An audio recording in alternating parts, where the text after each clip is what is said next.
Hello friends, how are you? I hope you all are fine. We are going to start with a new topic, Unforgettable Walt Disney today. Now it's time to study Unforgettable Walt Disney. It is a biographical sketch explained by Roy Disney, the real brother of our Walter Disney, alias Walt. Friends તમે જોઈ શકો છો unforgettable volt ડિઝનીમાં જે title જે છે તે forget શબ્દના ઉપરથી રૂટ વર્ડ જે છે તે ફર્ગેટ છે. ફર્ગેટ એટલે ભૂલી જવું, અને એનો એન્ટોનિમ ઓપોઝિટ વર્ડ બનાવ્યો છે અહીંયા આગળ અનફર્ગેટેબલ, એટલે કે ન અવિસ્મરણીય વોલ્ટ ડિઝની, કે જે ભૂલી ન શકાય તેવા આપણા વોલ્ટ ડિઝનીની વાત આપણે અહીંયા કરવા જઈ રહેલા છે, એમના વિશે થોડું જાણવા જઈ રહેલા છીએ. Let's start with the first passage of the lesson.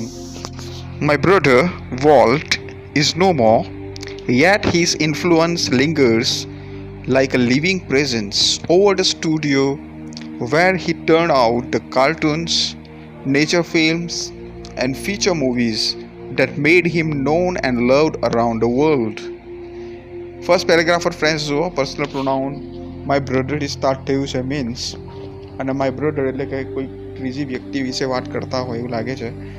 Here અ બાયોગ્રાફિકલ સ્કેચની કંઈક વાત થતી એવું લાગે. વોલ્ટ ઇઝ નો મોર. નો મોરનો મતલબ થાય છે ફ્રેન્ડ્સ મૃત્યુ પામ્યા છે, અથવા જે આ દુનિયામાં છે નહીં. He is not existed yet his influence lingers like a living presence. Linger શબ્દ ફ્રેન્ડ્સ આપણે સનરાઈઝ અંટી કાંચનજંગામાં ભણી ગયા છે. લિંગર્સ એટલે લીવ, લેફ્ટ સમથિંગ, બરાબર, કશું રહી જવું તે જગ્યાએ. Like a living presence over the સ્ટુડિયોના અંદર જાણે કંઈક એમની હયાતી હોય ને એવું ફીલ થયા કરે છે. વેર હી ટર્ન આઉટ ધ કાર્ટૂન્સ, કે જ્યાં આગળ એમને શું બનાવ્યા હતા? કાર્ટૂન્સ બનાવ્યા હતા. નેચર ફિલ્મ્સ બનાવી હતી, કુદરતી દ્રશ્યને લગતા અમુક ચલચિત્રો બનાવ્યા હશે. એન્ડ ફીચર મૂવીઝ એટલે કે એડવર્ટાઇઝમેન્ટને લગતા અમુક ચલચિત્રો બનાવ્યા હશે. That made him non and loved around the world, જે એનો મતલબ થાય છે કે જેમને આ ફીચર મૂવીઝ અને જે કાર્ટૂન્સ જે છે, નેચર મૂવીઝ છે, જેના દ્વારા દુનિયામાં એ પ્રેમાર પ્રચલિત બન્યા friends. Even now as I walk around the studio crew I half expect to encounter that tall country boy figure head bowed in thought about some new project. એટલે રોય ડિઝને આપણને કહે છે કે ઇવન નાવ, હજુ પણ મને એમ લાગ્યા કરે છે કે જેવો સ્ટુડિયોમાં જઉં છું ને, ડિઝની વર્લ્ડના સ્ટુડિયોમાં, તો I half expect to encounter that tall. હવે એમનું ડિસ્ક્રિપ્શન આપે છે કે કેવા દેખાતા હતા, કે હજુ પણ મને એવું આભાસ થાય છે, એવું હેલ્યુસિનેશન થાય છે કે હજુ પણ એ ટોલ કન્ટ્રી બોય ફિગર, એટલે કે ઊંચા કન્ટ્રી બોય મીન્સ એટલે કે ગામથી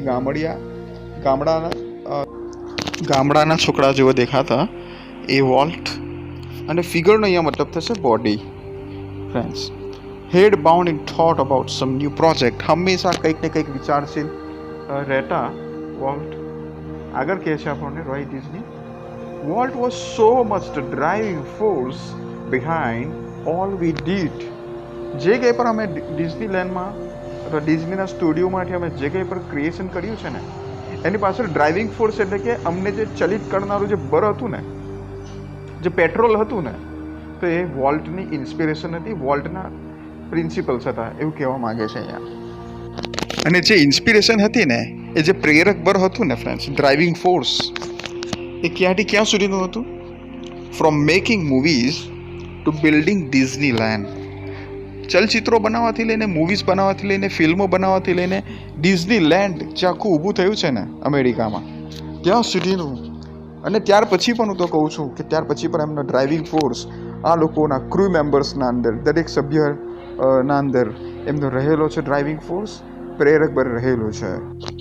અને એટલા જ માટે તો that people constantly mention his name as if he were still alive. અહીંયા as if adverb close of સપોઝિશનનો પણ ઉપયોગ થયો છે, જાણે કે, એટલે કે હજુ પણ લોકો કોન્સ્ટન્ટલી એમનું નામ મેન્શન કરે છે, જણાવે છે આમનું ક્રિએશન જોઈને, કે as if he were still alive, જાણે કે હજુ પણ જીવિત ન હોય એમ લોકો હજુ પણ એમના વિશે આમ વિચારે છે મિત્રો. Every time V so new picture or open a new feature at Disneyland, someone is bound to say, I wonder how Walt would like it. એટલે કે કોઈ પણ વસ્તુ એ લોકો ક્રિએટ કરે છે ને એમના ગયા પછી એવરી ટાઈમ દરેક સમયે એ લોકો શું કરતા હોય છે, નવું પિક્ચર બનાવ્યું હોય, એટલે કે નવું કંઈક ચલચિત્ર બનાવ્યું હોય, અથવા તો એમાં કંઈક વધારો ઘટાડો કર્યો હોય, ન્યૂ ફીચરની સાથે કંઈ એમને ડિઝનીલેન્ડમાં કંઈક ક્રિએશન બનાવ્યું હોય, તો someone is bound to say, કોઈને કહેવું જ પડે કે I wonder how Walt would like it. તો વોલ્ટના કેવું લાગત, એમ એ લોકો સપોઝિશનની સાથે, ધારવાની સાથે હંમેશા હરેક પર એમના ગયા પછી લોકો એમને ભૂલી ન શક્યા હતા એવું અહીં કહી શકાય.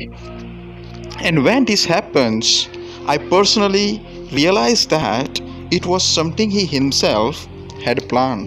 અને જ્યારે આવી કોઈ ઘટના બને ને, કોઈ યાદ કરે ને, એમના પોતાના ક્રિએશનને જોઈને વોલ્ટ ડિઝનીને યાદ કરે ને, ત્યારે રોય ડિઝની કહે છે કે મને કંઈક સાંભળી આવતું, મને કંઈક યાદ આવી જતું, પર્સનલી હું કંઈક સમજી જતો કે એમણે વર્ષો પહેલાં કંઈ એવું કંઈ પ્લાનિંગ કર્યું હશે, એવા ક્રિએશન અહીંયા કર્યા હશે, લોકોમાં એવા શું કર્યા હશે, સક્સેસફુલના એવા સિદ્ધાંત, સક્સેસફુલ થવાના સિદ્ધાંતો લોકોમાં શું કર્યા હશે, ઇમ્પ્લાન્ટ કર્યા હોય એવું લાગે છે. For imaginative industrious brother left in a projects in progress to keep the rest of us busy for many years. કારણ કે એના ભાઈને ફ્રેન્ડ્સ અહીંયા ક્વોલિટી દર્શાવે છે કે વોલ્ટ કેવો હતો, ફોર માય ઇમેજિનેટિવ એટલે કે કલ્પના શક્તિ ધરાવતો, ઇન્ડસ્ટ્રીયસ બ્રધર, હાર્ડ વર્કિંગ, ખૂબ જ મહેનતુ, કાર્યશીલ હંમેશા રહેનાર, left in a projects in progress to keep up rest of અસ, અમારા બાકીમાંના દરેકને શું કરતા, એક ડ્રાઇવિંગ ફોર્સની સાથે સાથે આગળનું વિચારવા પણ અમને મજબૂર કરેલા, અને ઘણા વર્ષો સુધી એ પ્રેરક બળ અમને કામે લાગી રહ્યું હોય એવું લાગી રહ્યું સમજી શકાય મિત્રો. તો આપણા રોય ડિઝની એટલે કે નેરેટર ઓફ ધ સ્ટોરી જોઈએ તો એમના માટે એમના ભાઈ ઇમેજિનેટિવ અને ઇન્ડસ્ટ્રીયસ એમના બ્રધર હતા એવું કહી શકાય. While Walt was a complex man to the writers, producers and animators who worked with him. He was a genius who had an extraordinary ability to add an extra stroke of imagination to any story or idea. એટલે અહીંયા વિસ્તૃત રીતે સમજાવે છે આપણને કે volt અલગ અલગ વ્યક્તિ વિશે અલગ અલગ પર્સનાલિટી હતી. એટલે કે એક વ્યક્તિની અલગ અલગ છાપ હોય છે દરેકના મનમાં મિત્રો. એક પ્રતિબિંબ હોય છે ફ્રેન્ડ્સ, દરેકના એક ઓરા હોય છે. Walt was a complex man, એક જટિલ પ્રકારની પર્સનાલિટી હતી, એને ઓળખવા ખૂબ જ મુશ્કેલ હતા. કોને માટે? To the writers and producers and animators, લેખન કરનાર માટે કોઈ સ્ટોરી રાઇટર હોય, પ્રોડ્યુસર અથવા કોઈ કાર્ટૂન મૂવી બનાવનાર હોય, અથવા કોઈ એનિમેટરને સમજાવતા એ હોય તો એ લોકોને કોમ્પ્લેક્સ લાગતા. Who worked with him, he was a genius, પણ એ એક જીનિયસ વ્યક્તિ હતા. કોના માટે?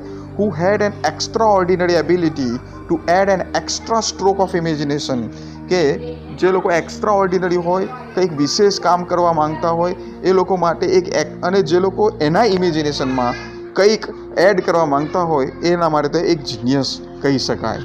બટ જ્યારે ઓડિયન્સની વાત આવે તો ફ્રેન્ડ્સ કેવા વિચારતા હશે લોકો?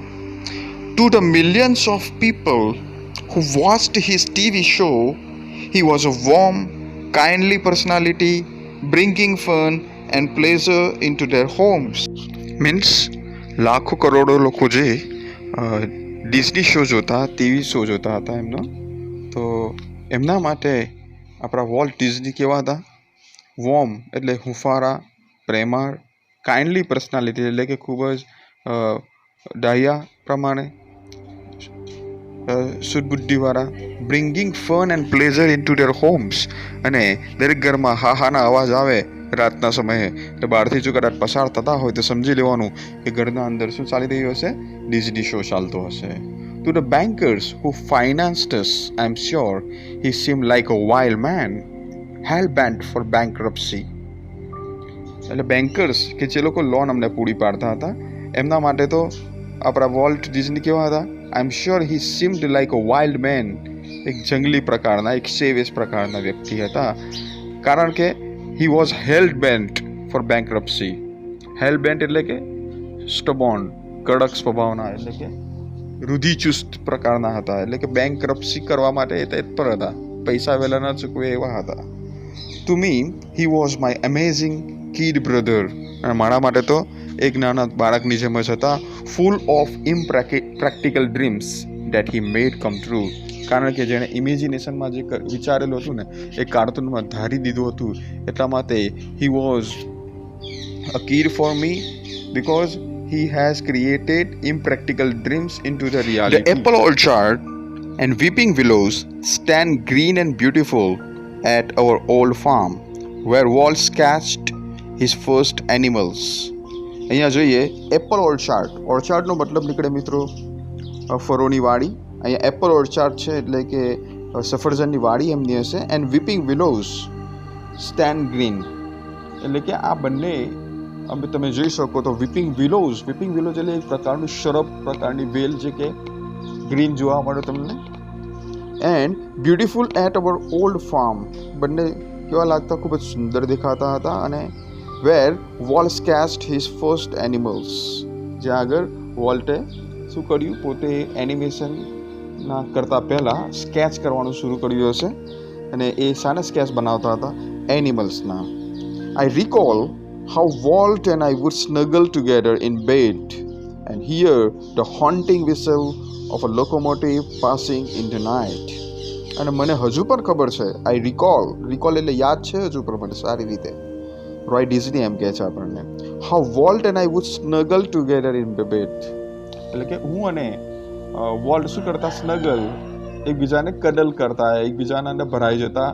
હા ને નાના બાળકોને જ્યારે મમ્મી પપ્પા ડરાવતા હોય છે કે જો ભૂત આવશે સૂઈ જાઓ તો આપણે નહીં કેવી રીતે ડરી જતા એમ આ બંને ભાઈઓ પણ કંઈક ડરીને એક બેડના અંદર સૂઈ જતા હતા. And hear the haunting whistle of a locomotive અને ચાદર ઓડીને સૂઈ જતા પરંતુ આંખો ઉગાડી હતી એ લોકોની.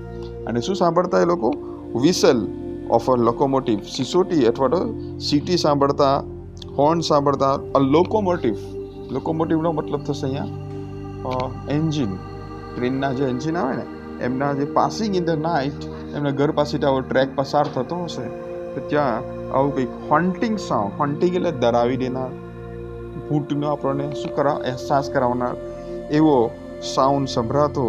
અને અમે બંને જણા શું કરતા સ્નગલ કરતા બેડના અંદર એકબીજામાં લપાઈ જતા હતા.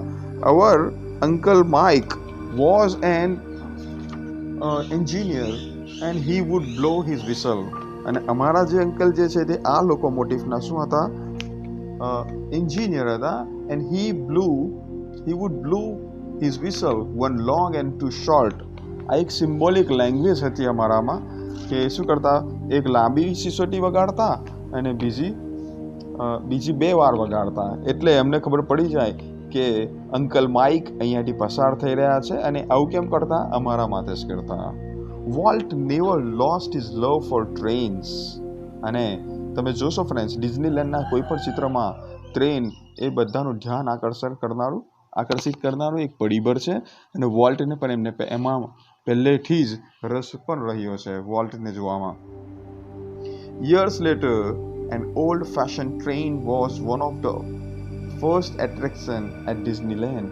અને એટલા જ માટે તો તમે જોઈ શકો છો વર્ષો પછી પણ જૂના જમાનાની જે લોકોમોટિવવાળી એટલે કે જૂના જમાનાના એન્જિનવાળી ટ્રેન આજે પણ ડિઝનીલેન્ડમાં ખૂબ જ મહત્વનું એક આકર્ષણ રહ્યું છે એટ્રેક્શન રહ્યું છે એવું કહી શકાય. As far back as I can remember volt was drawing the first money he ever made was a nickel for a sketch of a neighbours horse. એટલે કે જેમ મને યાદ છે ત્યાં સુધી વોલ્ટ વોઝ ડ્રોઈંગ તે વખતે વોલ્ટ શું કરી રહ્યા હતા શરૂઆતમાં તો સ્કેચિંગ જ કરી રહ્યા હતા. And the first money he ever made was a nickel for a sketch of a neighbours horse. એટલે કે પાડોશીના ઘોડાનું એક સરસ મજાનું ચિત્ર એમણે દોડ્યું હતું. અને એના માટે એમને પહેલી કમાણી જે થઈ ને તો એક નિકલ હતું એક કોઈન હતો. He studied cartooning in Chicago and then started a little animated cartoon company in Kansas City that flopped. અને ત્યાર પછી એમણે શું કર્યું કાર્ટૂનિંગનો અભ્યાસ ક્યાં કર્યો શિકાગો સિટીમાં કર્યો. એન્ડ શિકાગોમાં અભ્યાસ કર્યા પછી કાર્ટૂનિંગનો એમણે શું કર્યું started a little animated cartoon. Animated કાર્ટૂનનો મતલબ થશે મિત્રો કોઈ કાર્ટૂન દોડ્યું છે એને હાવભાવ સાથે અવાજની સાથે એક્સપ્રેશન્સની સાથે સ્ક્રીનના ઉપર રજૂ કરવું એટલે કે સજીવારોપણ કરવું એટલે એનિમેશન કહી શકાય. Company in Kansas city date flop. અને એ કેન્સાસ સિટીમાં એમણે જે એનિમેટેડ કાર્ટૂન કંપનીની જે શરૂઆત કરી તે કેવી ગઈ? ફ્લોપ ગઈ. ફ્લોપનો મતલબ થશે સદંતર નિષ્ફળ ગઈ. I was in Los Angeles when Walt, just 21, decided to try his luck in Hollywood. Kansas સિટીમાં નિષ્ફળ જવાથી, સદંતર નિષ્ફળ જવાથી એમણે શું ક્યાંની મીટ માંડી, ક્યાંની વાત જોઈ?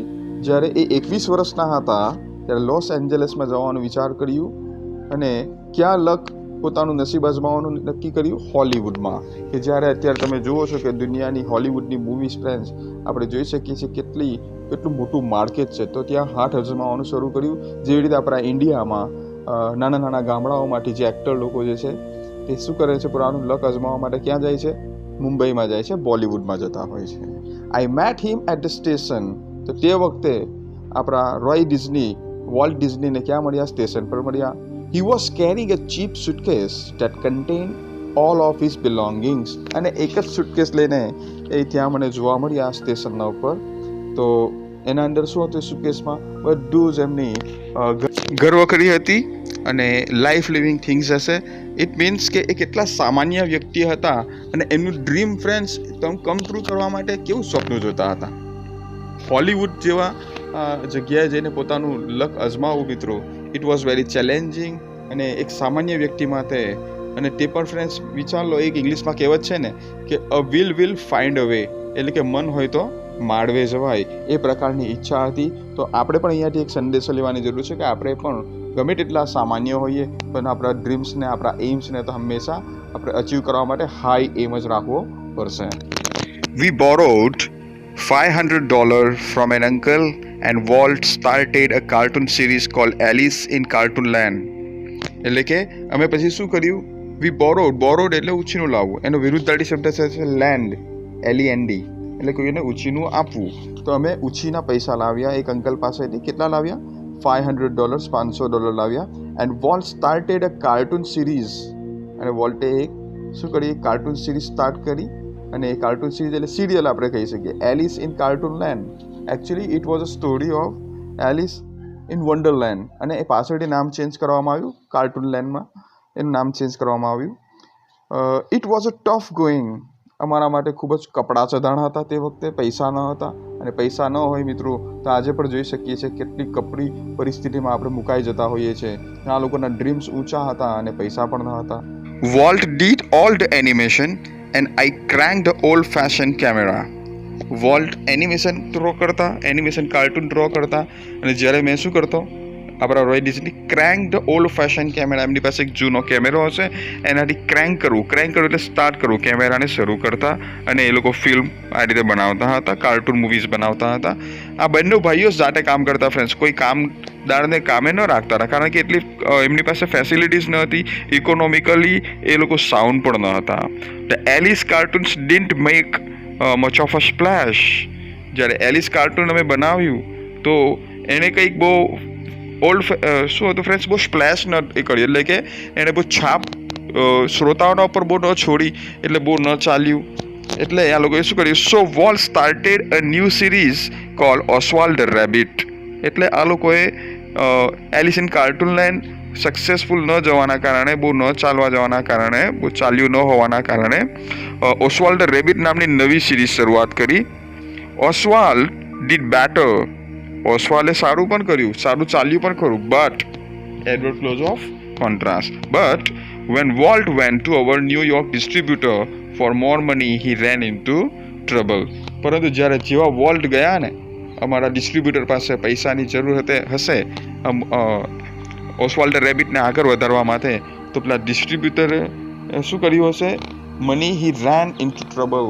તો ત્યાં આગળ એક મુશ્કેલી ઊભી થઈ, એક સમસ્યાનું નિર્માણ થયું. એ સમસ્યાનું નિર્માણ શું છે આપણે આગળ જોઈએ. You make kid? I asked. Roy Disney સ્વાભાવિક રીતે એમને પૂછે છે કે શું થયું, કેવી ડીલ કરી હતી ઓસ્વાલ્ડ રેબિટની, કે જેથી કરીને આપણે ડિસ્ટ્રીબ્યુટરની સાથે થોડા ઘર્ષણમાં આવ્યા? તો એકદમ સહજતાથી જવાબ પણ મળે છે વોલ્ટ તરફથી. We haven't got a deal, Walt admitted. The distributor copyrighted Oswald and he is taking over the series himself. એટલે વોલ્ટ એગ્રી કહે છે કે આપણે કોઈ પ્રકારની ડીલ નથી કરી ડિસ્ટ્રીબ્યુટરની સાથે, એટલે ડિસ્ટ્રીબ્યુટરે પૈસા આપવાની જગ્યાએ શું કર્યું, જે પણ કોપીરાઇટ હતા ને, કોપીરાઇટ એટલે ખબર ને, તમે એના જેવું બીજું ન કોપી કરી શકો, એ પોતાના નામ પર કરી લેવું એમ. તો ઓસ્વાલ નામનું જે આપણે સિરીઝ બનાવેલી એ ડિસ્ટ્રીબ્યુટરે પોતાના નામે કરી છે, and he is taking over the series himself.